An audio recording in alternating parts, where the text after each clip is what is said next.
हाँ जी इधरले पासे आ जाओ या इत्थे आ जाओ कोई ना बैठ जाओ कोई गल करो शुरू करो अज असी 32 किसान जथेबंदियां की मीटिंग करके आए हैं। उस मीटिंग दे विच 26 तरीक तो लैके अज तक ਉਹਦਾ ਅਸੀਂ ਰਿਵਿਊ ਕੀਤਾ, ਲੇਖਾ ਜੋਖਾ ਕੀਤਾ। ਜੋ ਉਹਦੇ ਵਿੱਚ ਘਟਨਾਵਾਂ ਵਾਪਰੀਆਂ ਉਹਦੇ ਲਈ ਕੌਣ ਜ਼ਿੰਮੇਵਾਰ ਆ, ਕਈ ਹੋਰ ਮੁੱਦੇ ਅਸੀਂ ਹੋਏ ਆ ਜਿਹੜੇ ਤੁਹਾਡੇ ਨਾਲ ਮੈਂ ਸਾਂਝੇ ਕਰੂੰਗਾ। ਸਭ ਤੋਂ ਪਹਿਲਾਂ ਤਾਂ ਜੋ 26 ਤਰੀਕ ਦੀ ਘਟਨਾ ਲਾਲ ਕਿਲੇ ਵਾਲੀ, ਅਸੀਂ ਉਹਦੀ ਪੁਰਜੋਰ ਨਿੰਦਾ ਕਰਦੇ ਹਾਂ। ਇਹ ਘਟਨਾ ਨਹੀਂ ਸੀ ਵਾਪਰਨੀ ਚਾਹੀਦੀ। ਅਸੀਂ ਭਾਰਤ ਦੇ ਝੰਡੇ ਦਾ ਵੀ ਸਤਿਕਾਰ ਕਰਦੇ ਹਾਂ। ਦੂਸਰੀ ਗੱਲ, ਉਹਦੇ ਲਈ ਜ਼ਿੰਮੇਵਾਰ ਖੁਦ ਭਾਰਤ ਸਰਕਾਰ, ਉਹਨਾਂ ਦੇ ਨਾਲ ਮਿਲੇ ਹੋਏ ਦੀਪ ਸਿੱਧੂ ਵਰਗੇ ਤੇ ਕੁਝ ਜਿਹੜੇ ਅਜੇ ਅੰਦਰ ਖਾਤੇ ਜਿਨ੍ਹਾਂ ਦੀ ਪਛਾਣ ਨਹੀਂ ਕੀਤੀ ਗਈ, ਉਹ ਉਹਦੇ ਲਈ ਪੂਰੀ ਤਰ੍ਹਾਂ ਜ਼ਿੰਮੇਵਾਰ ਨੇ ਤੇ ਸਾਰਾ ਕੁਝ ਇਹ ਮਿਲ ਕੇ ਕਰਾਇਆ ਹੋਇਆ। ਤੇ ਇਸ ਘਟਨਾ ਨੇ ਪੀਕ ਤੇ ਗਏ ਹੋਏ, ਸਿਰੇ ਤੇ ਗਏ ਹੋਏ ਸਾਡੇ ਘੋਲ ਨੂੰ ਇੱਕ ਵੱਡੀ ਸੱਟ ਮਾਰੀ ਹੈ। ਤਾਂ ਇਹਦੀ ਵੀ ਅਸੀਂ ਨਿਖੇਧੀ ਕਰਦੇ ਹਾਂ। ਸਾਰੇ ਲੋਕਾਂ ਨੂੰ ਅਪੀਲ ਕਰਦੇ ਹਾਂ, ਸਾਰੇ ਵਰਲਡ ਦੇ ਲੋਕਾਂ ਨੂੰ ਅਪੀਲ ਕਰਦੇ ਹਾਂ ਕਿ ਜੋ ਅਸੀਂ ਐਲਾਨ ਕਰ ਰਹੇ ਹਾਂ ਉਸ ਦੀ ਕਦਰ ਕਰਨ। ਸਾਡਾ ਮਕਸਦ ਲੋਕਾਂ ਦੀਆਂ ਭਾਵਨਾਵਾਂ, ਤਿੰਨੇ ਕਾਨੂੰਨ ਰੱਦ ਕਰਵਾਉਣਾ ਤੇ MSP ਲਈ ਨਵਾਂ ਕਾਨੂੰਨ ਬਣਵਾਉਣਾ। ਇਹ ਲੋਕਾਂ ਦੀਆਂ ਭਾਵਨਾਵਾਂ, ਇਹਨਾਂ ਨੂੰ ਲੈ ਕੇ ਅਸੀਂ ਦਿੱਲੀ ਦੇ ਵਿੱਚ ਆਏ ਸੀ। ਇਸ ਤੋਂ ਬਿਨਾਂ ਸਾਡਾ ਮਨੋਰਥ ਹੋਰ ਕੋਈ ਨਹੀਂ ਸੀ। ਇਸ ਘੋਲ ਨੂੰ ਦਬਾਉਣ ਦੇ ਲਈ ਭਾਰਤ ਸਰਕਾਰ ਨੇ ਲੀਡਰਾਂ ਤੇ ਦਹਿਸ਼ਤ ਪਾਉਣ ਦੇ ਲਈ ਦੇਸ਼ ਧਰੋਹੀ ਦੇ ਪਰਚੇ ਦਰਜ ਕੀਤੇ ਆ ਤੇ ਕਾਫੀ ਕਿਤੇ ਲਾਠੀ ਚਾਰਜ ਕੀਤੇ, ਕੁਛ ਕਿਤੇ ਗੋਲੀ ਚਲਾਈ ਹੈ, ਕੋਈ ਕਸਰ ਬਾਕੀ ਨਹੀਂ ਛੱਡੀ ਤਾਂ ਕਿ ਇਹ ਜਿਹੜਾ ਘੋਲ ਹੈ ਇਹਨੂੰ ਕਿਸੇ ਨਾ ਕਿਸੇ ਹੱਦ ਤੇ ਲਿਆ ਕੇ ਉਠਾਇਆ ਜਾਵੇ। ਦੂਸਰੀ ਗੱਲ, ਉਸ ਤੋਂ ਬਾਅਦ ਉਹਦੇ ਵਿੱਚ ਅਸੀਂ ਵੱਡਾ ਆਪਣਾ ਯੋਗਦਾਨ ਪਾ ਕੇ ਜਿੰਨਾ ਖੂਨ ਖਰਾਬਾ ਕਰਵਾਉਣਾ ਚਾਹੁੰਦੀਆਂ ਸੀ ਭਾਰਤ ਸਰਕਾਰ ਤੇ ਉਹਦੇ ਨਾਲ ਦੀਆਂ ਸਹਿਯੋਗੀ, ਉਹ ਅਸੀਂ ਨਹੀਂ ਹੋਣ ਦਿੱਤਾ। ਅਸੀਂ ਆਪਣੀ ਪੂਰੀ ਵਾਹ ਲਾ ਕੇ ਜਿਹੜੇ ਰੂਟ ਸਾਡੇ ਤੈਅ ਹੋਏ ਸੀ ਉਹਨਾਂ ਰੂਟਾਂ ਰਾਹੀਂ ਅਸੀਂ ਆਪਣਾ ਜਿਹੜਾ ਟਰੈਕਟਰ ਪਰੇਡ ਹੈ ਉਹ ਨਿਭਾਉਣ ਦੀ ਕੋਸ਼ਿਸ਼ ਕੀਤੀ। ਜਿੱਥੋਂ ਤੱਕ ਕਿਹਾ ਜਾਂਦਾ ਕਿ ਲੋਕ ਇਹਦਾ ਵਿਰੋਧ ਕਰਦੇ ਆ, ਧੰਨਵਾਦੀਆਂ ਅਸੀਂ ਦਿੱਲੀ ਦੇ ਲੋਕਾਂ ਦੇ, ਸਾਡੀਆਂ ਮਾਵਾਂ ਭੈਣਾਂ ਦੇ, ਬੱਚਿਆਂ ਦੇ, ਬਜ਼ੁਰਗਾਂ ਦੇ, ਜਿਨ੍ਹਾਂ ਨੇ ਰੋਡਾਂ ਦੇ ਉੱਪਰ ਵੱਡਾ ਜਮਘਟਾ ਖੜਾ ਕਰਕੇ ਸਾਨੂੰ ਸਲੂਟ ਮਾਰੇ, ਸਾਡੇ ਤੇ ਫੁੱਲ ਬਰਸਾਏ, ਸਾਡਾ ਲੰਗਰ ਦੀ ਸੇਵਾ ਕੀਤੀ, ਸਾਨੂੰ ਹੱਥਾਂ ਤੇ ਚੁੱਕਿਆ ਉਹਨਾਂ ਨੇ ਸਾਡਾ ਨਾਅਰੇ ਮਾਰ ਕੇ ਸਾਥ ਦਿੱਤਾ ਕਿ ਅਸੀਂ ਇਸ ਅੰਦੋਲਨ ਦੇ ਨਾਲ ਹਾਂ। ਤਾਂ ਜਿਹੜੀ ਅਸੀਂ ਹੁਣ ਤੱਕ ਸ਼ਾਂਤੀ ਰੱਖੀ ਹੈ ਉਹਦੀ ਪੁਸ਼ਟੀ ਉਸ ਦਿਨ ਹੋਈ ਹੈ 26 ਤਰੀਕ ਵਾਲੇ ਦਿਨ। ਜਿਹੜੀਆਂ ਮੰਦਭਾਗੀਆਂ ਘਟਨਾ ਹੋਈਆਂ ਉਹਨਾਂ ਦੀ ਇੱਕ ਵਾਰ ਅਸੀਂ ਫੇਰ ਨਿਖੇਧੀ ਕਰਦੇ ਹਾਂ। ਦੂਸਰੀ ਗੱਲ, ਉਸ ਤੋਂ ਬਾਅਦ ਸਾਡੇ ਜਿਹੜੇ ਕੇਡਰ ਹੈ, ਸਾਡੇ ਜਿਹੜੇ ਕਿਸਾਨ ਆਏ ਹੋਏ ਹੈ, ਪੰਜਾਬ ਹੈ, UP ਹੈ, ਹਰਿਆਣਾ, ਵੱਡਾ ਇਕੱਠ ਜੋ ਜੁੜਿਆ 26 ਤਰੀਕ ਨੂੰ, ਸਰਕਾਰ ਨੇ ਘਬਰਾ ਕੇ ਉਹਦੇ ਤੋਂ ਤਾਂ ਸਾਡੀਆਂ ਸਟੇਜਾਂ ਦੇ ਉੱਪਰ ਹਮਲੇ ਕਰਾਉਣ ਦਾ ਅਗਲਾ ਹੱਥਕੰਡਾ ਵਰਤਿਆ। ਸਰਕਾਰ ਦੀ ਸਹਿ ਤੇ ਪੁਲਿਸ ਨਾਲ ਰਲ ਕੇ BJP ਦੇ ਜਿਹੜੇ ਨੁਮਾਇੰਦੇ ਆ ਉਹਨਾਂ ਨੇ ਇਕੱਠੇ ਹੋ ਕੇ ਸਾਰੀਆਂ ਸਟੇਜਾਂ ਦੇ ਉੱਪਰ ਜਾ ਕੇ ਹਮਲਾ ਕਰਨ ਦੀ ਕੋਸ਼ਿਸ਼ ਕੀਤੀ ਹੈ।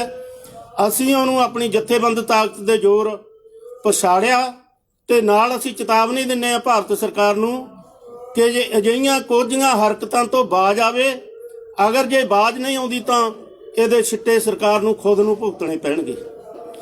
ਉਸ ਤੋਂ ਅਗਲੀ ਗੱਲ, ਸਰਕਾਰ ਨੇ, ਪੁਲਿਸ ਨੇ ਬਹੁਤ ਸਾਰੇ ਸਾਡੇ ਬੱਚੇ, ਸਾਡੇ ਬਜ਼ੁਰਗ, ਸਾਡੇ ਨੌਜਵਾਨ, ਸਾਡੇ ਵਹੀਕਲ ਉਹ ਲਾਪਤਾ ਕੀਤੇ ਹੋਏ ਆ। ਅਸੀਂ ਆਪਣੇ ਵਿਉਂਤਬੰਦੀਆਂ ਦੇ ਨਾਲ ਅਸੀਂ ਉਹਨਾਂ ਦੀ ਪਛਾਣ ਕੀਤੀ ਹੈ। ਜਿਹੜੇ ਜੇਲ੍ਹਾਂ ਦੇ ਵਿੱਚ ਨੇ ਜਾਂ ਥਾਣਿਆਂ ਦੇ ਵਿੱਚ ਹੈ ਉਹ ਅਸੀਂ 163 ਵਿਅਕਤੀਆਂ ਦੀ ਪਛਾਣ ਕਰ ਚੁੱਕੇ ਹਾਂ ਜਿਹੜੇ ਪੁਲਿਸ ਕਸਟਡੀ ਦੇ ਵਿੱਚ ਹੈ। ਜਿਹੜੇ ਅਜੇ ਲਾਪਤਾ ਹੈ ਉਹਨਾਂ ਦਾ ਛੇਤੀ ਅਸੀਂ ਇੱਕ ਕਮੇਟੀ ਬਣਾਈ ਅੱਜ, ਉਹ ਕਮੇਟੀ ਦਾ ਸੰਪਰਕ ਸਾਰਿਆਂ ਨੂੰ ਦੇਵਾਂਗੇ ਕਿ ਜਿਹੜਾ ਵੀ ਕੋਈ ਨਜ਼ਰ ਦੇ ਵਿੱਚ ਨਹੀਂ ਆਇਆ ਤਾਂ ਉਹ ਕਮੇਟੀ ਦੇ ਨਾਲ ਸੰਪਰਕ ਕਰਕੇ ਛੇਤੀ ਹੀ ਅਸੀਂ ਇਹਦਾ ਸਾਰਿਆਂ ਨੂੰ ਲੱਭਣ ਦੀ ਕੋਸ਼ਿਸ਼ ਕਰ ਰਹੇ ਹਾਂ। ਪਰ ਭਾਰਤ ਸਰਕਾਰ, ਦਿੱਲੀ ਪੁਲਿਸ ਕੁਝ ਵੀ ਦੱਸਣ ਲਈ ਤਿਆਰ ਨਹੀਂ ਹੈ। ਇਹ ਵੀ ਇੱਕ ਢੰਗ ਤਰੀਕੇ ਦੇ ਨਾਲ ਲੋਕਾਂ ਤੇ ਦਹਿਸ਼ਤ ਪਾਉਣੀ ਚਾਹੁੰਦੀ ਹੈ ਕਿ ਮੁੜ ਕੇ ਦਿੱਲੀ ਦੇ ਵਿੱਚ ਕੋਈ ਨਾ ਆਵੇ।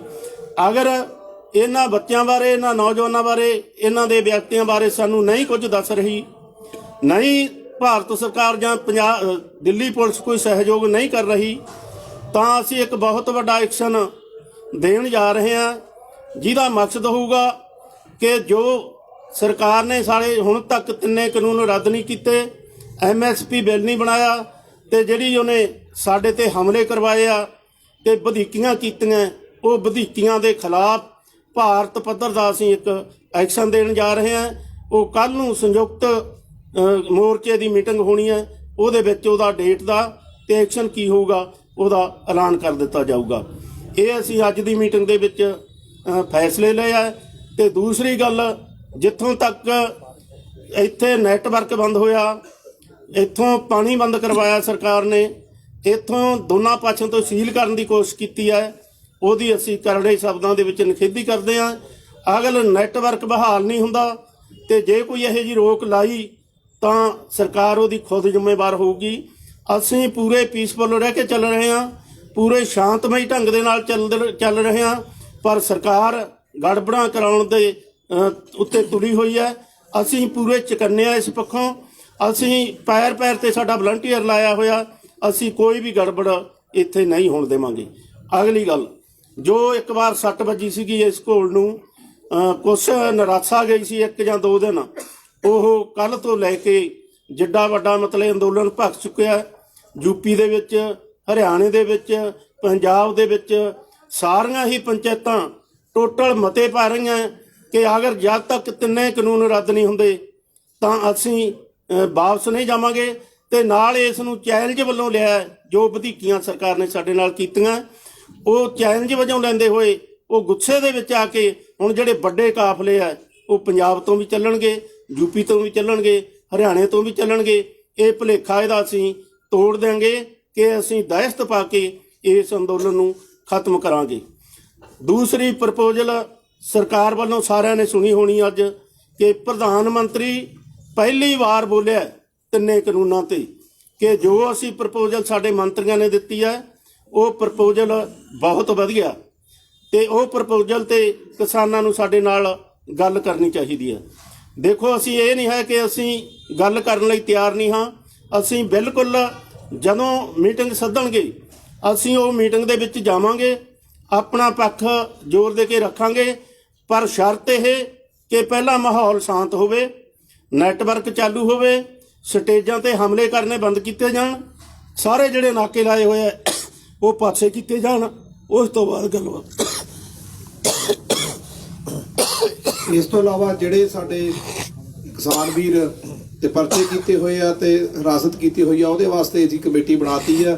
ਰਜਿੰਦਰ ਸਿੰਘ ਉਹਨਾਂ ਦੇ ਚੇਅਰਮੈਨ ਹੋਣਗੇ, ਜਿਹੜੇ ਆਪ ਫ੍ਰੀ ਵਕੀਲ ਸੇਵਾ ਕਰਨਗੇ ਤੇ ਉਹਨਾਂ ਦੀਆਂ ਜ਼ਮਾਨਤਾਂ ਜਾਂ ਕੇਸ ਦਾ ਜਿਵੇਂ ਵੀ ਪੈਰਵਾਈ ਕਰਨੀ ਹੋਊਗੀ ਉਹ ਪੈਰਵਾਈ ਸੰਯੁਕਤ ਮੋਰਚੇ ਵੱਲੋਂ ਕੀਤੀ ਜਾਊਗੀ। ਸਭ ਤੋਂ ਵੱਡੀ ਗੱਲ ਇਹ ਹੈ ਕਿ ਕੇਂਦਰ ਸਰਕਾਰ ਨੇ ਇੱਕ ਸਾਜ਼ਿਸ਼ ਦੇ ਤਹਿਤ ਜੋ 26 ਤਰੀਕ ਨੂੰ ਖੁਦ ਆਪ ਇਹ ਸਾਰਾ ਘਟਨਾਕ੍ਰਮ ਨੂੰ ਅੰਜਾਮ ਦਿੱਤਾ, ਔਰ ਉਹਦੀ ਮਨਸਾ ਸੀ ਕਿ ਇੱਥੇ ਇਹ ਕੇਵਲ ਇਹ ਸੰਘਰਸ਼ ਨੂੰ, ਜਿਵੇਂ ਕਿ ਸ਼ੁਰੂ ਤੋਂ ਲੈ ਕੇ ਉਹ ਕਹਿ ਰਹੇ ਸੀ ਕਿ ਇਹ ਸਿੱਖਾਂ ਦਾ ਹੈ, ਪੰਜਾਬ ਦਾ ਹੈ, ਤੇ ਇਸੇ ਚੀਜ਼ ਨੂੰ ਲੈ ਕੇ ਉਹਨਾਂ ਨੇ ਕਰਕੇ ਤੇ ਪੂਰੇ ਭਾਰਤ ਦੇ ਵਿੱਚ ਦੁਬਾਰਾ 1984 ਦਾ ਦੁਖਾਂਤ ਫੇਰ ਵਰਤਾਉਣ ਦੀ ਉਹਨਾਂ ਦੀ ਵਿਉਂਤਬੰਦੀ ਸੀ। ਪਰ ਬਹੁਤ ਖੁਸ਼ੀ ਦੀ ਗੱਲ ਹੈ ਕਿ ਸ੍ਰੀ ਟਕੇਤ ਜੀ ਅਤੇ ਹਰਿਆਣਾ, ਰਾਜਸਥਾਨ ਤੇ ਯੂਪੀ, ਇਹਨਾਂ ਸਾਰੇ ਹੀ ਇੱਥੋਂ ਦੇ ਰਹਿਣ ਵਾਲੇ ਲੋਕਾਂ ਨੇ, ਖਾਸ ਕਰਕੇ ਹਿੰਦੂ ਭਾਈਚਾਰੇ ਨੇ, ਉਹ ਚੀਜ਼ ਤੇ ਉਹਨਾਂ ਦੇ ਮੂੰਹ ਦੇ ਉੱਤੇ ਇੱਕ ਬਹੁਤ ਤਗੜਾ ਚਪੇੜ ਮਾਰੀ ਹੈ ਕਿ ਉਹਨਾਂ ਨੇ ਉਹਨਾਂ ਦੀ ਸਕੀਮ ਜਿਹੜੀ ਸੀ ਕਾਮਯਾਬ ਨਹੀਂ ਹੋਣ ਦਿੱਤੀ, ਜਿਹਦੇ ਨਾਲ ਹਿੰਦੂ ਤੇ ਸਿੱਖਾਂ ਦੇ ਜਿਹੜੇ ਝਗੜੇ ਕਰਾਉਣ ਦੀ ਉਹ ਕੋਸ਼ਿਸ਼ ਕਰ ਰਹੇ ਸੀ, ਉਹਦੇ 'ਚ ਉਹ ਕਾਮਯਾਬ ਨਹੀਂ ਹੋਏ।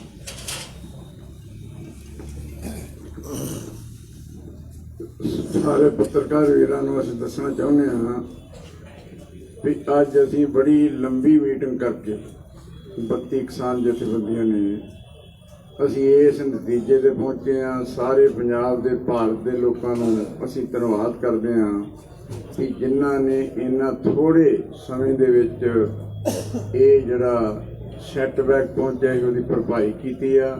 ਭਰਪਾਈ ਨਹੀਂ ਕੀਤੀ, ਸਾਰੇ ਭਾਰਤ ਭਰ ਵਿੱਚ ਕੱਲ ਵੀ ਪਰਸੋਂ ਵੀ ਲੋਕਾਂ ਨੇ ਆਪਣੇ ਆਪਣੇ ਤੌਰ ਤੇ ਪ੍ਰੋਟੈਸਟ ਵੀ ਕੀਤੇ ਆ। ਪਿੰਡਾਂ ਦੇ ਵਿੱਚ ਸਾਡੇ ਕੋਲ ਖਬਰਾਂ ਆਈਆਂ, ਲੋਕਾਂ ਨੇ ਕਈਆਂ ਦੇ ਅੱਖਾਂ ਦੇ ਹੰਝੂ ਆਏ। ਇਸ ਕਰਕੇ ਲੋਕ ਬੜੇ ਗੁੱਸੇ ਦੇ ਨਾਲ ਇਸ ਵਾਰੀ ਸਗੋਂ ਪਹਿਲੇ ਨਾਲੋਂ ਵੀ ਜ਼ਿਆਦਾ ਲਾਮਬੰਦੀ ਕਰਕੇ ਉਹ ਇੱਧਰ ਨੂੰ ਹੀਰਾ ਘੱਟ ਕੇ ਆ ਰਿਹਾ। ਸਾਨੂੰ ਸਗੋਂ ਇਸ ਗੱਲ ਦਾ ਬੜਾ ਖਦਸ਼ਾ ਵਾ ਕਿ ਅਸੀਂ ਉਹਨਾਂ ਨੂੰ ਟਰਾਲੀਆਂ ਵਗੈਰਾ ਨੂੰ ਕਿਸ ਤਰ੍ਹਾਂ ਇੱਥੇ ਸਾਂਭ ਪਾਵਾਂਗੇ। ਉਹਦੇ ਲਈ ਅਸੀਂ ਕੋਈ ਟੀਮਾਂ ਗਠਿਤ ਕੀਤੀਆਂ ਨੇ, ਕੋਈ ਜਗ੍ਹਾ ਆਸੇ ਪਾਸੇ ਲੱਭ ਕੇ। ਸੋ ਇਹ ਮੋਰਚਾ ਪਹਿਲਾਂ ਨਾਲੋਂ ਵੀ ਬਹੁਤ ਵੱਡੀ ਚੜ੍ਹਦੀ ਕਲਾ 'ਚ ਹੋਊਗਾ। ਇਹ ਸਾਰੀ ਦੁਨੀਆ ਦੇ ਵਿੱਚ ਇੱਕ ਨਵਾਂ ਕੀਰਤੀਮਾਨ ਸਥਾਪਿਤ ਕਰੇਗਾ। ਪਿਛਲੇ ਸਾਰੇ ਮੋਰਚੇ ਜਿਹੜੇ ਆ ਅੰਗਰੇਜ਼ਾਂ ਦੇ ਸਮੇਤ ਉਹਦੇ ਤੋਂ ਬਾਅਦ ਦੇ ਵੀ, ਉਹਨਾਂ ਦੇ ਵਿੱਚ ਕਿਸੇ ਵੀ ਮੋਰਚੇ ਨੂੰ ਜੇ ਕਿਤੇ ਸੈਟਬੈਕ ਪਹੁੰਚਿਆ, ਇੰਨੇ ਥੋੜ੍ਹੇ ਸਮੇਂ ਵਿੱਚ ਭਰਪਾਈ ਕਰਨੀ ਅਸੀਂ ਸਮਝਦੇ ਹਾਂ ਵੀ ਸਾਡੇ ਪੰਜਾਬ ਭਰ ਦੇ, ਹਰਿਆਣੇ ਦੇ, ਭਾਰਤ ਭਰ ਦੇ ਲੋਕਾਂ ਦੀ ਬਹੁਤ ਵੱਡੀ ਇਹ ਬਹਾਦਰੀ ਆ। ਸੋ ਆਉਣ ਵਾਲੇ ਸਮੇਂ ਦੇ ਵਿੱਚ ਅਸੀਂ ਭਾਰਤ ਸਰਕਾਰ ਨੂੰ ਦੱਸਣਾ ਚਾਹੁੰਦੇ ਹਾਂ ਕਿ ਜਿਹੜੀ ਉਹਨੇ ਇਹ ਸਾਜ਼ਿਸ਼ ਘੜੀ ਸੀ, ਉਹਦੀਆਂ ਏਜੰਸੀਆਂ ਨੇ, ਉਹਨਾਂ ਸ਼ਰਾਰਤੀ ਅਨਸਰਾਂ ਨੇ ਲੈ ਕੇ ਉਹ ਸਾਰੀ ਦੁਨੀਆ 'ਚ ਖਾਸ ਕਰਕੇ ਵਿਦੇਸ਼ਾਂ ਦੇ ਵਿੱਚ ਉਹਦੀ ਬਹੁਤ ਠੋਕ ਕੇ ਨਿੰਦਿਆ ਕੀਤੀ ਗਈ ਹੈ। ਸਾਨੂੰ ਸਗੋਂ ਅੱਗੇ ਨੂੰ ਪਹਿਲਾਂ ਨਾਲੋਂ ਵੀ ਜ਼ਿਆਦਾ ਲੋਕ ਜਿਹੜੇ ਆ ਸਮਰਥਨ ਦੇ ਰਹੇ ਆ। ਵਿਦੇਸ਼ਾਂ ਦੇ ਵਿੱਚੋਂ ਆ ਰਿਹਾ, ਟੈਲੀਫੋਨ ਆ ਰਿਹਾ, ਹੋਰ ਕਿਸੇ ਤਰੀਕੇ ਨਾਲ ਸਾਡੇ ਕੋਲ ਭੇਜ ਰਹੇ ਸੀ ਵੀ ਤਕੜੇ ਹੋ ਜਾਓ, ਅਸੀਂ ਤੁਹਾਡੇ ਨਾਲ ਹਾਂ। ਸੋ ਇਸ ਕਰਕੇ ਪਿਛਲੇ 2 ਦਿਨਾਂ ਦੇ ਵਿੱਚ ਜਿਹੜੀਆਂ ਮੰਦਭਾਗੀਆਂ ਘਟਨਾਵਾਂ ਹੋਈਆਂ, ਉਹਦਾ ਸਾਥੀ ਬੂਟਾ ਸੋਹਣਾ ਨੂੰ ਦੱਸਦਿਆ ਮੈਂ ਦੋਰ ਨਹੀਂ ਪਾਉਣੀ ਚਾਹੁੰਦਾ, ਪਰ ਉਹਦੇ 'ਚ ਪੱਤਰਕਾਰਾਂ ਨੂੰ ਵੀ ਰੋਕਿਆ ਗਿਆ। ਕਈ ਕਿਸਮ ਦੀਆਂ ਇੱਥੇ ਰੁਕਾਵਟਾਂ ਪਾਈਆਂ ਗਈਆਂ। ਰਾਤੀ ਇੱਥੇ ਬਿਜਲੀ ਕੱਟਣ ਆ ਗਏ, ਸਾਡੇ ਸਾਥੀਆਂ ਨੇ ਤਕੜਾ ਹੋ ਕੇ ਬਿਜਲੀ ਵਾਲਿਆਂ ਦੇ ਵਿਰੁੱਧ ਨਾਅਰੇ ਵੀ ਲਾਏ, ਉਹਨਾਂ ਨੂੰ ਬਿਜਲੀ ਨਹੀਂ ਕੱਟਣ ਦਿੱਤੀ, ਪਾਣੀ ਵੀ ਕੱਟਣਾ ਚਾਹੁੰਦੇ। ਸੋ ਇਸ ਕਰਕੇ ਅਸੀਂ ਇਹ ਜਿਹੀਆਂ ਘਟਨਾਵਾਂ ਦਾ ਤਕੜੇ ਹੋ ਕੇ ਰੋਕਥਾਮ ਕਰਾਂ। ਇੱਕ ਅੱਜ ਅਸੀਂ ਅਖਬਾਰਾਂ ਦੇ ਵਿੱਚ ਸੁਰਖੀ ਪੜ੍ਹੀ ਕਿ 2 ਪੱਤਰਕਾਰ ਵੀ ਫੜ ਕੇ ਇਹਨਾਂ ਨੇ ਅੰਦਰ ਕਰ ਦਿੱਤੇ ਆ। ਇਹ ਅਸੀਂ ਸੰਯੁਕਤ ਮੋਰਚੇ ਵੱਲੋਂ ਨਿਖੇਧੀ ਕਰਦੇ ਹਾਂ ਕਿ ਜਿਹੜਾ ਇਲੈਕਟ੍ਰੋਨਿਕ ਮੀਡੀਆ ਹੈ ਜਾਂ ਪ੍ਰਿੰਟ ਮੀਡੀਆ, ਇਹ ਸਹੀ ਖਬਰਾਂ ਛਾਪਦਾ ਹੈ। ਕੁਛ ਨੂੰ ਛੱਡ ਕੇ ਹਿੱਸੇ ਨੂੰ, ਇਹਨੂੰ ਚੌਥਾ ਥੰਮ ਮੰਨਿਆ ਜਾਂਦਾ ਰਾਜ ਦਾ, ਤੇ ਇਹਨਾਂ ਉੱਪਰ ਜੇ ਅਜਿਹਾ ਜ਼ਬਰ ਕੀਤਾ ਜਾਂਦਾ ਉਹਦੀ ਅਸੀਂ ਪੁਰਜੋਰ ਨਿਖੇਧੀ ਕਰਦੇ ਹਾਂ ਤੇ ਨਾਲ ਅਪੀਲ ਕਰਦੇ ਹਾਂ ਕਿ ਸਾਰੇ ਮੀਡੀਆ ਨੂੰ ਇਕੱਠੇ ਹੋ ਕੇ ਤੁਹਾਨੂੰ ਵੀ ਢੁਕਵਾਂ ਜਵਾਬ ਹੈ ਜਿਹੜਾ ਦੇਣਾ ਚਾਹੀਦਾ। ਤੇ ਮੈਂ ਬੇਨਤੀ ਕਰੂੰਗਾ ਇਕੱਲੇ ਇਕੱਲੇ ਸਵਾਲ ਕਰ। ਬੂਟਾ ਸਿੰਘ ਬੁਰਜਗਿੱਲ ਜੀ, ਤੁਸੀਂ ਪੱਤਰਕਾਰਾਂ ਦੀ ਗੱਲ ਕੀਤੀ ਹੈ, ਉਹ 2 ਪੱਤਰਕਾਰ ਮਨਦੀਪ ਤੇ ਧਰਮੇਂਦਰ, ਉਹ ਦੋਵੇਂ ਲੋਕ ਪੱਖੀ ਪੱਤਰਕਾਰਤਾ ਕਰ ਰਹੇ ਸੀ ਔਰ 28 ਦੀ ਜਿਹੜੀ ਸਹੀ ਤਸਵੀਰ ਆ ਉਹ ਮਨਦੀਪ ਦੇ ਕੈਮਰੇ ਰਾਹੀਂ ਦਿਖਾਈ ਗਈ। ਉਹ ਤੇ ਤਸ਼ੱਦਦ ਵੀ ਹੋਇਆ ਮਨਦੀਪ ਤੇ, ਧਾਰਾਵਾਂ ਬੜੀਆਂ ਸਖਤ ਲੱਗੀਆਂ ਨੇ। ਨਿਖੇਧੀ ਤੁਸੀਂ ਜ਼ਰੂਰ ਕਰ ਰਹੇ ਹੋ ਸੰਯੁਕਤ ਕਿਸਾਨ ਮੋਰਚੇ ਵੱਲੋਂ, ਕੀ ਉਹ ਪੱਤਰਕਾਰਾਂ ਦੀ ਪੈਰਵਾਈ ਕੀਤੀ ਜਾਵੇਗੀ? ਔਰ ਦੂਸਰਾ ਸਵਾਲ, ਕਿਉਂਕਿ ਅਸੀਂ ਜਿਹੜੇ ਇੱਥੇ ਪੰਜਾਬ ਵਾਲੇ ਪੱਤਰਕਾਰ ਹਾਂ, ਅਸੀਂ ਪੰਜਾਬ ਤੋਂ ਤੁਹਾਡੇ ਨਾਲ ਚੱਲੇ ਸੀ 26 ਨਵੰਬਰ ਨੂੰ, ਉਦੋਂ ਪਹਿਲਾਂ ਟੋਲ ਪਲਾਜ਼ਿਆਂ ਤੇ ਵੀ ਤੁਹਾਡੇ ਕੋਲੇ ਆਉਂਦੇ ਰਹੇ ਹਾਂ, ਰੇਲ ਪਟੜੀਆਂ ਤੇ ਵੀ ਆਉਂਦੇ ਰਹੇ ਹਾਂ। ਜੇ ਕੱਲ ਨੂੰ ਸਾਡੇ ਤੇ ਕੋਈ ਇਦਾਂ ਦੀ ਕਾਰਵਾਈ ਹੁੰਦੀ ਹੈ, ਕਿਉਂਕਿ ਅਸੀਂ ਵੀ ਨੰਗੇ ਚੱਟੇ ਹੋ ਕੇ ਸੱਚ ਨਾਲ ਖੜੇ ਹਾਂ ਔਰ ਸੈਂਟਰ ਸਰਕਾਰ ਦੀਆਂ ਨੀਤੀਆਂ ਦੇ ਖਿਲਾਫ ਔਰ ਜੋ ਕੁਝ ਇੱਥੇ ਹੋ ਰਿਹਾ ਅਸੀਂ ਉਹ ਸੱਚ ਦਿਖਾ ਰਹੇ ਹਾਂ। ਜੇਕਰ ਕੱਲ ਨੂੰ ਸਾਡੇ ਤੇ ਕੋਈ ਕਾਰਵਾਈਆਂ ਹੁੰਦੀਆਂ, ਕੀ ਸੰਯੁਕਤ ਕਿਸਾਨ ਮੋਰਚਾ ਸਾਡੇ ਨਾਲ ਖੜੇਗਾ ਜਾਂ ਅਸੀਂ ਆਪਣੇ ਅਦਾਰਿਆਂ ਨੂੰ ਕਹਿ ਕੇ ਰੱਖੀਏ? ਪਹਿਲਾਂ ਦੇਖੋ, ਇੱਥੇ ਜਿਹੜੀਆਂ ਹਕੂਮਤਾਂ ਉਹ ਸੱਚ ਨੂੰ ਫਾਂਸੀ ਦਿੰਦੀਆਂ। ਸੱਚ ਕੋਈ ਵੀ ਬੋਲੂਗਾ ਉਹਦੇ ਲਈ ਫਾਂਸੀ ਦਾ ਰੱਸਾ ਜ਼ਰੂਰ ਹੋਊਗਾ। ਅਸੀਂ ਵੀ ਸੱਚ ਬੋਲ ਰਹੇ ਹਾਂ, ਤੁਸੀਂ ਵੀ ਸੱਚ ਬੋਲ ਰਹੇ ਹੋ। ਅਸੀਂ ਇਹ ਫੈਸਲਾ ਹੀ ਕੀਤਾ ਕਿ ਇਸ ਅੰਦੋਲਨ ਦੇ ਵਿੱਚ ਕੋਈ ਪੱਤਰਕਾਰ ਹੋਵੇ, ਕੋਈ ਕਿਸਾਨ ਹੋਵੇ, ਕੋਈ ਮਜ਼ਦੂਰ ਹੋਵੇ, ਕੋਈ ਮੁਲਾਜ਼ਮ ਹੋਵੇ, ਜਿਹੜਾ ਵੀ ਅੰਦਰ ਜਾਊਗਾ ਉਹਦੀ ਅਸੀਂ ਪੂਰੀ ਪੈਰਵਾਈ ਕਰਾਂਗੇ। ਅਸੀਂ ਵਕੀਲਾਂ ਨਾਲ ਗੱਲ ਕਰ ਲਈ, ਲੀਗਲ ਕਮੇਟੀ ਬਣਾ ਲਈ ਹੈ, ਫਿਕਰ ਨਾ ਕਰੋ, ਅਸੀਂ ਡਟ ਕੇ ਤੁਹਾਡੇ ਨਾਲ ਖੜਾਂਗੇ। ਦੂਸਰਾ ਸਵਾਲ ਲੈਣਾ ਜੀ, ਉਦੋਂ ਪਹਿਲਾਂ ਦੂਜੇ, ਤੁਸੀਂ ਦੱਸਿਆ ਕਿ 163 ਦੇ ਕਰੀਬ ਮੁੰਡੇ ਜਿਹੜੇ ਤੁਸੀਂ ਪਛਾਣੇ ਆ ਤੇ 43 ਦੇ ਕਰੀਬ ਜਿਹੜੇ ਉਹ ਤਿਹਾੜ ਪਹੁੰਚ ਗਏ ਆ। ਉਹ ਅਸੀਂ ਵੀ, ਕਿਉਂਕਿ ਮੈਂ ਫਾਲੋ ਅਪ ਲੈ ਰਿਹਾ ਨਿੱਜੀ ਤੌਰ ਦੇ ਉੱਤੇ, ਥਾਣਿਆਂ ਦੇ ਵਿੱਚ ਮੈਂ ਜਾ ਰਹੇ ਹਾਂ। ਕੁਝ ਮੁੰਡੇ ਇਦਾਂ ਦੇ ਨੇ ਜਿਹੜੇ ਲਾਪਤਾ ਨੇ, ਹਾਲੇ ਤੱਕ ਪਤਾ ਨਹੀਂ ਹੈ ਕਿ ਉਹ ਹੈ ਕਿੱਥੇ ਆ। ਪੁਲਿਸ ਹਿਰਾਸਤ 'ਚ ਨੇ, ਕੋਈ ਮਾੜੀ ਘਟਨਾ ਵਾਪਰ ਗਈ ਉਹਨਾਂ ਨਾਲ, ਲੱਭਣ ਦੀ ਕੋਸ਼ਿਸ਼ ਕੀਤੀ ਜਾ ਰਹੀ ਹੈ, ਕਿਉਂਕਿ ਆਏ ਉਹ ਮੋਰਚੇ ਦੇ ਵਿੱਚ ਨੇ। ਅਸੀਂ ਅੱਜ ਇੱਕ ਕਮੇਟੀ ਬਣਾਈ ਹੈ ਬਕਾਇਦਾ ਸਾਰੀ ਪੜਤਾਲ ਕਰਨ ਦੇ ਲਈ। 1-2 ਦਿਨਾਂ ਦੇ ਵਿੱਚ ਅਸੀਂ ਸਾਰੇ ਦੇ ਸਾਰੇ ਪੜਤਾਲ ਕਰ ਲਾਂਗੇ। ਉਹ ਆਪਾਂ ਅਗਲੀ ਮੀਟਿੰਗ ਦੇ ਵਿੱਚ ਦੱਸ ਦਾਂਗੇ ਕਿ ਉਸ ਤੋਂ ਬਾਅਦ ਫੋਨ ਨੰਬਰ ਅਸੀਂ ਜਾਰੀ ਕੀਤੇ ਆ, ਆਈਡੀਆ ਬਣਾਈ ਹੈ, ਉਹ ਹੀ ਅਸੀਂ ਸਾਰੀ ਘਰ ਘਰ ਤੱਕ ਜਾਊਗੀ ਤਾਂ ਕਿ ਸਾਡੇ ਤੱਕ ਉਹਨਾਂ ਦਾ ਸੰਪਰਕ ਹੋ ਸਕੇ। ਅੱਛਾ ਜੀ, ਪ੍ਰਪੋਜ਼ਲ ਦੇ ਉੱਪਰ ਜਦੋਂ ਲਾਸਟ ਮੀਟਿੰਗ ਹੋਈ ਹੈ ਕੇਂਦਰ ਦੇ ਨਾਲ ਤੇ ਪ੍ਰਪੋਜ਼ਲ ਦੇ ਉੱਪਰ ਉਹਨਾਂ ਤੁਹਾਡੇ ਉੱਤੇ ਸੁਣਿਆ ਕਿ ਤੁਸੀਂ ਜਦੋਂ ਮਰਜ਼ੀ ਸਾਡੇ ਨਾਲ ਸੰਪਰਕ ਕਰ ਲਿਓ, ਅਸੀਂ ਮੀਟਿੰਗ ਕਰ ਲਾਂਗੇ। ਰਾਤ ਨੂੰ ਪ੍ਰਧਾਨ ਮੰਤਰੀ ਦਾ ਬਿਆਨ ਆ ਗਿਆ ਕਿ ਤੁਸੀਂ ਕੋਈ ਕਾਲ ਜਾਂ ਕੋਈ ਉਹਨਾਂ ਨੂੰ ਅਪੀਲ ਕਰ ਰਹੇ ਹੋ ਮੀਟਿੰਗ ਕੀਤੀ ਜਾਵੇ ਜਲਦੀ। ਦੇਖੋ, ਜਿਹੜੀ ਪ੍ਰਪੋਜ਼ਲ ਲੈ ਕੇ ਆਇਆ ਸੀਗਾ ਉਹਦੇ ਤੋਮਰ ਖੇਤੀਬਾੜੀ ਮੰਤਰੀ, ਉਹ ਅਸੀਂ ਠੁਕਰਾ ਦਿੱਤੀ ਸੀ। ਇਸ ਕਰਕੇ ਠੁਕਰਾਈ ਸੀ ਕਿ ਜਿਵੇਂ ਕਿਸੇ ਬੰਦੇ ਨੂੰ ਫਾਂਸੀ ਲੱਗ ਜਾਂਦੀ ਆ ਨਾ, ਤਾਂ ਕੁਝ ਅਪੀਲਾਂ ਪੈ ਜਾਂਦੀਆਂ, ਪਟੀਸ਼ਨਾਂ ਪੈ ਜਾਂਦੀਆਂ, ਉਹ ਪਿੱਛੇ ਪੈ ਜਾਂਦੀ ਹੈ। ਸਾਲ ਪੈ ਗਈ, 2 ਸਾਲ ਪੈ ਗਈ। ਉਹਦਾ ਮਤਲਬ ਇਹ ਹੁੰਦਾ ਹੈ ਕਿ ਫਾਂਸੀ ਤੇ ਤਾਂ ਜ਼ਰੂਰ ਲਟਕਾਵਾਂਗੇ ਪਰ 2 ਸਾਲਾਂ ਨੂੰ ਲਟਕਾ ਦੇਵਾਂਗੇ। ਅਸੀਂ ਇਹਨੂੰ ਪ੍ਰਪੋਜ਼ਲ ਨੂੰ ਨਾਲੀ ਨੂੰ ਇਸ ਢੰਗ ਨਾਲ ਦੇਖਦੇ ਹਾਂ ਕਿ ਅਸੀਂ ਫਾਂਸੀ ਤਾਂ ਜ਼ਰੂਰ ਲਾਉਣਾ ਹੈ, 3 ਕਾਨੂੰਨ ਲਾਗੂ ਤਾਂ ਕਰਨੇ ਪਰ 1.5 ਸਾਲ ਨੂੰ ਕਰ ਦਿਆਂਗੇ। ਇਸ ਕਰਕੇ ਅਸੀਂ ਉਹਨੂੰ ਰੱਦ ਕੀਤਾ। ਉਸ ਤੋਂ ਬਾਅਦ ਉਸੇ ਦਿਨ ਤੋਮਰ ਜੀ ਨੇ ਇਹ ਵੀ ਗੱਲ ਕਹਿਤੀ ਸੀ ਕਿ ਅੱਜ ਤੋਂ ਬਾਅਦ ਤੁਹਾਡੇ ਨਾਲ ਮੀਟਿੰਗ ਨਹੀਂ ਹੋਊਗੀ। ਜੇ ਤੁਹਾਨੂੰ ਲੋੜ ਹੋਈ ਤਾਂ ਮੈਨੂੰ ਬੁਲਾ ਲਿਓ, ਮੈਂ 26 ਜਨਵਰੀ ਵੀ ਛੱਡ ਕੇ ਆ ਜਾਊਂਗਾ। ਤੁਸੀਂ ਆਪਣੀ 26 ਜਨਵਰੀ ਮਨਾਓ, ਅਸੀਂ ਆਪ ਦੀ ਮਨਾਵਾਂਗੇ। ਉਹਨੇ ਸਾਨੂੰ ਹਿੰਟ ਦਿੱਤਾ ਸੀ ਕਿ ਅਸੀਂ ਆਹ ਕਰਤੂਤਾਂ ਕਰਵਾਵਾਂਗੇ। ਸੋ ਜੇ ਇਹ ਅਜਿਹੀ ਪ੍ਰਪੋਜ਼ਲ ਫੇਰ ਆਉਂਦੀ ਹੈ ਤਾਂ ਅਸੀਂ ਜ਼ਰੂਰ ਬੈਠ ਕੇ ਉਹਦੇ ਤੇ ਵਿਚਾਰ ਕਰਾਂਗੇ। ਜਾਣਾ ਜਾਂ ਨਾ ਜਾਣਾ ਜਦੋਂ ਸੱਦਾ ਆਊਗਾ ਫਿਰ ਉਹਦੇ ਦੇਖਾਂਗੇ ਅਸੀਂ ਉਹ ਤੇ ਫੈਸਲਾ ਲਵਾਂਗੇ। ਪ੍ਰਧਾਨ ਮੰਤਰੀ ਨੇ ਸਾਫ਼ ਕਿਹਾ ਕਿ ਇੱਕ ਫੋਨ ਕਾਲ ਦੀ ਦੂਰੀ ਤੇ ਆ ਮੈਂ ਉਹਨਾਂ ਤੋਂ। ਤੁਸੀਂ ਫੋਨ ਕਰ ਰਹੇ ਹੋ ਉਹਨਾਂ ਨੂੰ? ਸਵਾਲ ਦਾ ਮਤਲਬ ਇਹ ਸੀ। ਨਹੀਂ, ਬਿਲਕੁਲ ਅਸੀਂ ਕੋਈ ਕਿਸੇ ਨਾਲ ਤਾਲਮੇਲ ਨਹੀਂ ਕਰ ਰਹੇ। ਜਦੋਂ ਸਾਨੂੰ ਉਹਨਾਂ ਨੇ ਕਹਿਤਾ ਕਿ ਹੁਣ ਬੰਦ ਹੈ ਮੀਟਿੰਗਾਂ, ਉਹਦੇ ਤੋਂ ਅਸੀਂ ਚੁੱਪ ਹਾਂ। ਪਰ ਰਾਤ ਪ੍ਰਧਾਨ ਮੰਤਰੀ ਸਾਹਿਬ ਨੇ ਕਹਿ ਦਿੱਤਾ ਕਿ ਤੁਸੀਂ ਦੱਸੋ ਕਿ ਕਿੱਥੇ ਮੀਟਿੰਗ ਕਰਨੀ ਹੈ, ਕਦੋਂ ਕਰਨੀ ਹੈ। ਫਿਰ ਉਸ ਤੋਂ ਬਾਅਦ ਕੀ ਗੱਲ ਰਹਿ ਗਈ? ਇਹ ਤਾਂ ਫਿਰ ਅੜੀਆ ਹੋ ਗਿਆ ਨਾ ਵੀ ਅੰਦੋਲਨ ਖਤਮ ਹੀ ਨਹੀਂ ਕਰਨਾ ਚਾਹੁੰਦੇ ਤੁਸੀਂ। ਦੇਖੋ, ਅੰਦੋਲਨ ਖਤਮ ਕਰਨਾ ਚਾਹੁੰਦੇ ਆ, 3 ਕਾਨੂੰਨ ਰੱਦ ਕਰ ਦੇਣ, MSP ਬਣਾ ਦੇਣ, ਅਸੀਂ ਦੂਜੇ ਦਿਨ ਕਰ ਦਿਆਂਗੇ। ਅਸੀਂ ਜ਼ਰੂਰ ਸੜਕਾਂ ਤੇ ਰੋਲਣਾ। ਇੱਥੇ ਬੈਠੇ ਆ, ਘਰ-ਬਾਰ ਛੱਡੀ 3 ਮਹੀਨੇ ਹੋ ਗਏ ਸਾਨੂੰ। ਕੋਈ ਸਾਡੇ ਕੋਲੇ ਅਜੇ ਤੱਕ ਕੋਈ ਮੈਸੇਜ ਕਿਸੇ ਨੁਮਾਇੰਦੇ ਕੋਲੇ ਨਹੀਂ ਆਇਆ, ਨਾ ਪ੍ਰਧਾਨ ਮੰਤਰੀ ਦਾ ਨਾ ਖੇਤੀ ਮੰਤਰੀ ਦਾ। ਪਹਿਲਾਂ ਇਹ ਜਿਹੜਾ ਖੇਤੀਬਾੜੀ ਐਗਰੀਕਲਚਰ ਸੈਕਟਰੀ ਹੈ ਉਹਦਾ ਆਉਂਦਾ ਹੁੰਦਾ, ਕਿਸੇ ਦਾ ਕੋਈ ਨਹੀਂ ਆਇਆ ਸਾਡੇ। ਮਤਲਬ ਤੁਸੀਂ ਪਹਿਲ ਨਹੀਂ ਕਰੋਗੇ? ਅਸੀਂ ਪਹਿਲ ਨਹੀਂ ਕਰਾਂਗੇ। ਅਸੀਂ ਜਦ ਤੱਕ ਆ ਮਾਹੌਲ ਨਹੀਂ ਠੀਕ ਹੁੰਦਾ ਕੋਈ ਪਹਿਲ ਕਦਮ ਹੀ ਨਹੀਂ ਕਰਾਂਗੇ। ਗੁਰਜੀਤ ਜੀ, ਦੂਜੀ ਜਿਹੜੀ ਸਟੇਜ ਲੱਗੀ ਆ ਉਹਦੀ ਪੂਰੀ ਤਰ੍ਹਾਂ ਘੇਰੇਬੰਦੀ ਹੋ ਗਈ ਆ। ਆਖਰੀ ਰਾਹ ਰਹਿ ਗਿਆ, ਉਹ ਵੀ ਅੱਜ ਡੱਕਣ ਦੀ ਕੋਸ਼ਿਸ਼ ਕੀਤੀ। ਲੱਗਦਾ ਕਿ ਰਾਤ ਤੱਕ ਉਹ ਵੀ ਉਹਨਾਂ ਨੇ ਡੱਕ ਲੈਣਾ। ਕੀ ਉਹਨਾਂ ਦੀ ਮਦਦ ਕੀਤੀ ਜਾਊਗੀ ਤੁਹਾਡੇ ਵੱਲੋਂ ਜਾਂ ਫਿਰ ਇੱਥੇ ਵੀ ਉਹ ਮਨਮੁਟਾਵ ਲਗਾਤਾਰ ਜਾਰੀ ਰਹੇਗਾ? ਕਿਉਂਕਿ ਜੋ ਸਟੇਜ ਚੱਕੀ ਗਈ ਉਸਦਾ ਸਿੱਧਾ ਅਸਰ ਇਸ ਸਟੇਜ ਤੇ ਹੀ ਪੈਣਾ ਜਿਹੜੀ ਇੱਧਰ ਲੱਗੀ ਹੋਈ ਹੈ। ਦੇਖੋ, ਜਿਹੜੇ ਉਹ ਸਟੇਜ ਵਾਲੇ ਜੇ ਨੁਮਾਇੰਦਿਆਂ ਨੇ ਉਹਨਾਂ ਨੇ ਗਲਤੀ ਕੀਤੀ ਹੈ ਤਾਂ ਲੋਕ ਉੱਥੇ ਸਾਡੇ ਬੈਠੇ, ਸਾਡੀਆਂ ਮਾਵਾਂ ਭੈਣਾਂ ਬੈਠੀਆਂ। ਅਸੀਂ ਸਮਝਾਂ ਕਿ ਕਿਸੇ ਵੀ ਸਟੇਜ ਤੇ ਮਤਲਬ ਹਮਲਾ ਹੁੰਦਾ ਤਾਂ ਸਾਡੇ ਅੰਦੋਲਨ ਤੇ ਹਮਲਾ ਹੁੰਦਾ। ਅਸੀਂ ਇੱਕਮੁੱਠ ਹੋ ਕੇ ਉਹਦਾ ਜਵਾਬ ਦੇਵਾਂਗੇ। ਕੀ ਕਰੋਗੇ ਉਹਨਾਂ ਦਾ? ਇੱਕ ਮੁੱਢ ਤਾਂ ਬਾਅਦ ਦੀ ਗੱਲ ਆ ਜੀ। ਇਸ ਟਾਈਮ ਵੀ ਉੱਥੇ ਕਿਉਂਕਿ ਜੋ ਪਰਸੋਂ ਹੋਇਆ ਉਦੋਂ ਸਟੇਜ ਤੋਂ ਇੱਥੋਂ ਇਹ ਕਿ ਆਪੋ ਸਾਡੇ ਬੰਦੇ ਨਹੀਂ ਕਿ ਉਹ ਗਦਾਰ ਆ। ਆਪਾਂ ਉੱਥੇ ਵੀਡੀਓ ਵਾਇਰਲ ਹੋਈਆਂ, ਤੁਹਾਨੂੰ ਪਤਾ, ਤੁਹਾਡੀ ਵਿਰੋਧਤਾ ਵੀ ਹੋਈ, ਤੁਹਾਨੂੰ ਫੋਨ ਕਾਲ ਆ ਗਏ ਹੋਣੇ ਆ। ਤਾਂ ਅੱਜ ਤੁਸੀਂ ਕੀ ਕਰ ਰਹੇ ਹੋ? ਰਾਤ ਨੂੰ ਉੱਥੇ ਹਮਲਾ ਹੋ ਜਾਂਦਾ, ਕੀ ਤੁਸੀਂ ਉੱਥੇ ਬੰਦੇ ਭੇਜ ਰਹੇ ਹੋ, ਵਲੰਟੀਅਰ ਭੇਜ ਰਹੇ ਹੋ, ਕੀ ਕਰ ਰਹੇ ਹੋ? ਦੇਖੋ, ਅਸੀਂ ਨਾ ਤਾਂ ਕਿਸੇ ਦਾ ਨਾਂ ਲਿਆ, ਨਾ ਕਿਸੇ ਨੂੰ ਗਦਾਰ ਕਿਹਾ। ਬਾਈ ਸਟੇਜ ਇਹ ਕਿੱਥੋਂ ਖਬਰ ਲੱਗੀ ਹੈ? ਅਸੀਂ ਤਾਂ ਇਹਦੀ ਪੜਤਾਲ ਕਰ ਰਹੇ ਹਾਂ ਕਿ ਬਿਆਨ ਕਿਹਨੇ ਦਿੱਤਾ। ਵੀਡੀਓ ਵਿਖਾ ਦੇਣਾ ਤੁਹਾਨੂੰ। ਅਨਾਉਂਸਮੈਂਟ ਹੋਈ ਆ, ਪੜਤਾਲ ਕਰਾਂਗੇ ਅਸੀਂ। ਜੇ ਕੋਈ ਅਜਿਹਾ ਕੁਝ ਹੋਇਆ ਪੜਤਾਲ ਸਾਥ ਕਰਾਂਗੇ। ਕਿਵੇਂ ਦੇ ਰਹੇ ਹੋ ਜੇ ਅੱਜ ਰਾਤ ਨੂੰ ਕੀ ਘਟਨਾ ਵਾਪਰਦੀ ਹੈ ਤਾਂ? ਦੇਖੋ, ਲੋਕਾਂ ਦਾ ਸਾਥ ਦੇਵਾਂਗੇ ਅਸੀਂ। ਨੁਮਾਇੰਦੇ ਗਲਤ ਹੋ ਸਕਦੇ ਆ, ਦੀਪ ਸਿੱਧੂ ਦੇ ਨਾਲ ਵੀ ਨੌਜਵਾਨ ਬਹੁਤ ਹੋ ਸਕਦੇ ਆ, ਉਹ ਵੀ ਸਾਡੇ ਬੱਚੇ ਆ। ਅਗਰ ਜੇ ਕੋਈ ਐਵੇਂ ਮਤਲਬ ਧੋਖਾ ਕਰ ਜਾਂਦਾ ਲੋਕਾਂ ਨਾਲ, ਉਹਨੂੰ ਨਹੀਂ ਨੇੜੇ ਲੱਗਣ ਦੇ। ਸਰਵਣ ਸਿੰਘ ਪ੍ਰਦੇਸ਼ ਨੇ ਕਿਹਾ ਜੇ ਰਾਤ ਤੱਕ ਸਾਡੀ ਤੇ ਕਾਰਵਾਈ ਹੁੰਦੀ ਹੈ। ਬੈਰੀਕੇਡਿੰਗ ਹੈ ਜਿਹੜੀ ਉੱਥੇ ਕੀਤੀ ਗਈ ਹੈਗੀ ਤੇ ਇਹ ਤੋਂ ਵਲੰਟੀਅਰ ਵੀ ਜਿਹੜੇ ਲੋਕ ਉੱਧਰ ਜਾ ਰਹੇ ਨੇ ਉਹਨਾਂ ਨੂੰ ਰੋਕ ਰਹੇ ਨੇ, ਉਹਨਾਂ ਬਾਰੇ ਕੀ ਕਹੋਗੇ? ਵਲੰਟੀਅਰ ਇਧਰਲੇ ਸੰਯੁਕਤ ਮੋਰਚੇ ਦੇ ਵਲੰਟੀਅਰ ਨੇ। ਦੇਖੋ, ਮੈਂ ਪਹਿਲਾਂ ਹੀ ਕਹਿ ਚੁੱਕਿਆ ਕਿ ਅਸੀਂ ਇੱਕਮੁੱਠ ਹਾਂ। ਅਸੀਂ ਢੰਗ ਤਰੀਕਾ ਕੀ ਅਪਣਾਉਣਾ ਅਸੀਂ ਦੇਖਾਂਗੇ। ਅਗਰ ਜਿੱਡੀ ਵੱਡੀ ਗਿਣਤੀ 'ਚ ਅਸੀਂ ਲੋਕਾਂ ਨੂੰ ਲਈ ਬੈਠੇ ਹਾਂ ਭਰੇ ਪੀਤਿਆਂ ਨੂੰ ਗੁੱਸੇ ਨਾਲ, ਅਗਰ ਅਸੀਂ ਇਸ ਢੰਗ ਨਾਲ ਜਾਂਦੇ ਹਾਂ ਤਾਂ ਮਾਹੌਲ ਹੋਰ ਖਰਾਬ ਹੋਊਗਾ। ਸਾਡੀ ਆਪ ਦੀ ਮਿਹਨਤਬੰਦੀ ਹੈ ਪਰ ਸਾਨੂੰ ਉਮੀਦ ਹੈ ਕਿ ਇਸ ਤੋਂ ਬਾਅਦ ਹਮਲਾ ਨਹੀਂ ਹੋਊਗਾ। ਗੁਰਜੀਤ ਜੀ, ਪੰਧੇਰ ਨੇ ਕਿਹਾ ਕਿ ਜੇ ਕੋਈ ਰਾਤ ਤੱਕ ਐਕਸ਼ਨ ਹੋ ਜਾਂਦਾ ਵੀ ਅਸੀਂ ਵੀ ਫਿਰ ਪਿੱਛੇ ਨਹੀਂ ਹਟਾਂਗੇ, ਅਸੀਂ ਵੀ ਬੈਰੀਕੇਡ ਪੱਟਾਂਗੇ। ਉਹਨਾਂ ਨੇ ਸਾਫ਼ ਤੌਰ ਤੇ ਕਹਿਤਾ ਕਿ ਉਹਨਾਂ ਨੂੰ ਨਜ਼ਰ ਆ ਰਿਹਾ ਕਿ ਪੂਰੀ ਤਰ੍ਹਾਂ ਉਹਨਾਂ ਨੇ ਕਬਜ਼ਾ ਕਰ ਲਿਆ ਨੇ ਉਸ ਪਾਸੇ। ਉਹਨਾਂ ਨੇ ਕਿਹਾ ਵੀ ਅਸੀਂ ਬੈਰੀਕੇਡ ਪੱਟਾਂਗੇ ਸਾਡੇ ਤੇ ਕੋਈ ਕਰ। ਦੇਖੋ, ਪੰਧੇਰ ਨੇ ਤਾਂ ਇਹ ਐਲਾਨ ਕੀਤਾ ਸੀ ਕਿ ਅਸੀਂ ਲਾਲ ਕਿਲੇ ਤੇ ਝੰਡਾ ਚੜਾਵਾਂਗੇ, ਅਸੀਂ ਤਾਂ ਕਰਿਆ ਨਹੀਂ। ਜੇ ਅੱਜ ਪੰਧੇਰ ਇਹ ਐਲਾਨ ਕਰਦਾ ਕਿ ਅਸੀਂ ਬੈਰੀਕੇਡ ਪੁੱਟਾਂਗੇ ਤਾਂ ਪੰਧੇਰ ਜ਼ਿੰਮੇਵਾਰ, ਅਸੀਂ ਥੋੜ੍ਹਾ ਜ਼ਿੰਮੇਵਾਰ ਹਾਂ। ਸਵਾਲ ਉਹਨੂੰ ਕਰੋ ਜਾ ਕੇ। ਰੋਡ ਤੇ ਜਾਣ ਦੀ ਗੱਲ ਕੀਤੀ ਸੀ, ਉਹ ਕਿਤੇ ਲਾਲ ਕਿਲੇ ਤੇ ਜਾਣ ਦੀ ਗੱਲ ਨਹੀਂ ਸੀ।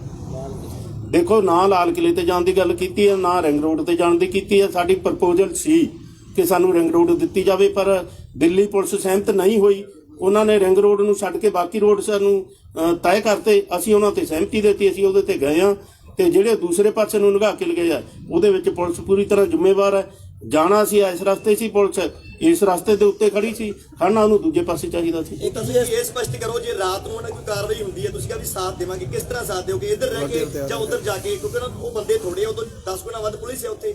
ਅੱਜ ਸਾਡੀਆਂ ਬੀਬੀਆਂ ਜਿੱਦਾਂ ਪਰਸੋਂ ਉਹਨਾਂ ਦੇ ਨਹਾਉਣ ਵਾਲੀ ਜਗ੍ਹਾ ਤੇ, ਬੈਠਣ ਵਾਲੀ ਜਗ੍ਹਾ ਤੇ, ਜਿੱਦਾਂ ਇਹ ਵੀ ਮੀਡੀਆ ਨੇ ਦੱਸਿਆ ਵੀ ਕੋਈ ਨਿਰਭਇਆ ਕਾਂਡ ਕਰਨ ਦੀ ਤਿਆਰੀ ਸੀ। ਮਸਟੰਡੇ ਜਿਹੜੇ ਆ ਉਹ ਤੇਲ ਦੀਆਂ ਬੋਤਲਾਂ ਲੈ ਕੇ ਉਹਨਾਂ ਦੇ ਟੈਂਟਾਂ 'ਚ ਵੜ ਕੇ, ਤੁਸੀਂ ਕਿਵੇਂ ਸਾਥ ਦਿਓਗੇ ਜੇ ਰਾਤ ਨੂੰ ਲੋੜ ਪੈ ਜਾਂਦੀ? ਅਸੀਂ ਇਹ ਸਰਕਾਰ ਤੱਕ ਅੱਜ ਗੱਲ ਪਹੁੰਚਾ ਦਿੱਤੀ ਹੈ, ਕਿਸੇ ਢੰਗ ਨਾਲ ਪਹੁੰਚਾਈ ਹੈ ਕਿ ਜੇ ਤੁਸੀਂ ਆਉਂ ਹਮਲਾ ਕਰੋਗੇ ਤਾਂ ਅਸੀਂ ਇਹਨੂੰ ਬਰਦਾਸ਼ਤ ਨਹੀਂ ਕਰਾਂਗੇ। ਮਤਲਬ ਤੁਸੀਂ ਜਾ ਕੇ ਉਹਨਾਂ ਦਾ ਸਾਥ ਨਹੀਂ ਦਿਓਗੇ ਜਾਂ?